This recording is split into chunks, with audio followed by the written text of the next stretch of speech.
Water is everything on the ranch. It all comes back to water. I spent all of my early childhood here. It was a wonderful natural playground to grow up in.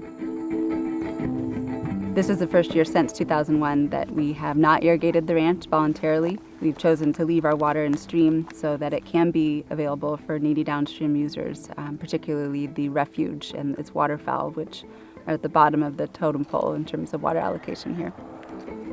You know, knowing how pristine and valuable it is, and then reliving all the memories I've had there over my life, and you know, having our girls swim in it now, it's just, it's very nostalgic and uplifting every time I look at it.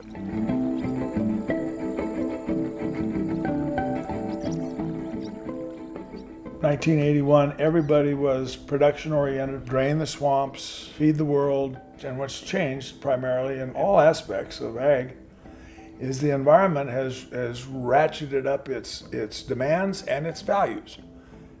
Now, we've also had a salmon die-off. We've had sucker die-off. We have a lot of chaos up here. The dam removal will have the immediate impact of bringing salmon and steelhead back into this basin.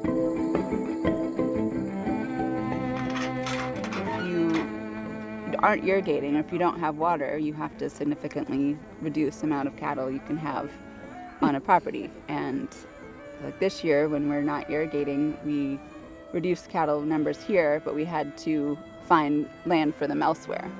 But that's become increasingly difficult throughout the West as places dry up and they just don't have the water to put feed on the ground.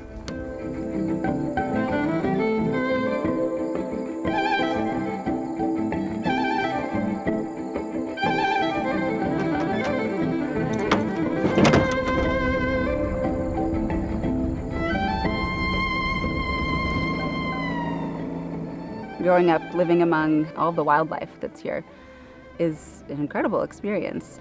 So for the tribes, all these waterways have been critical habitat for their tribally significant fish, the quam and koptu suckerfish, the chinook and coho and steelhead salmon. The water really is just, you know, everything that keeps the community alive, and without it, we wouldn't even be here. The dams have impacted the waterways ever since the very first year of construction.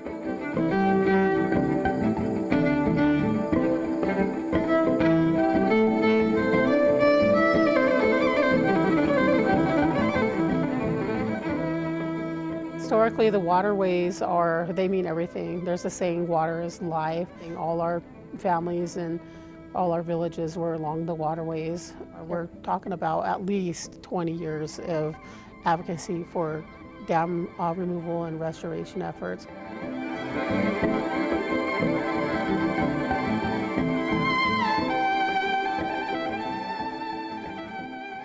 Removing the dams will restore the riverways and lake to their natural state. Despite all the challenges that dam removal has and continues to face, we've continued to move it forward, and that's largely based upon the trust and respect and collaboration, community building that we've generated with all the partners working toward dam removal, and we're looking forward to celebrating the end of that journey together. I'm Kelly Delpit. I'm a rancher over in the Fort Klamath Valley, and I work as a Klamath Basin manager for Sustainable Northwest. We're here today because so many of us are struggling with the severe drought that we continue to face. Because water issues don't just impact the tribe, it impacts everybody.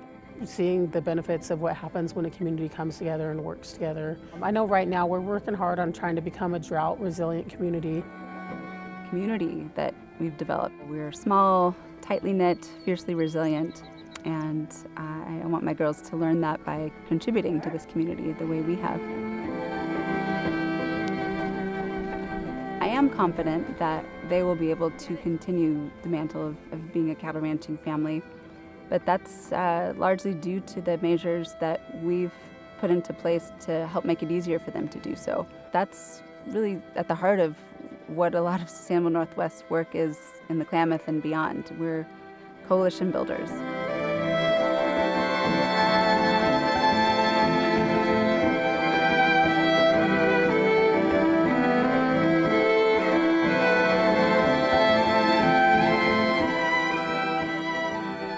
But there's always more to do. There's always room for improvement, and The best way to do that is just to allow nature to show its own resilience.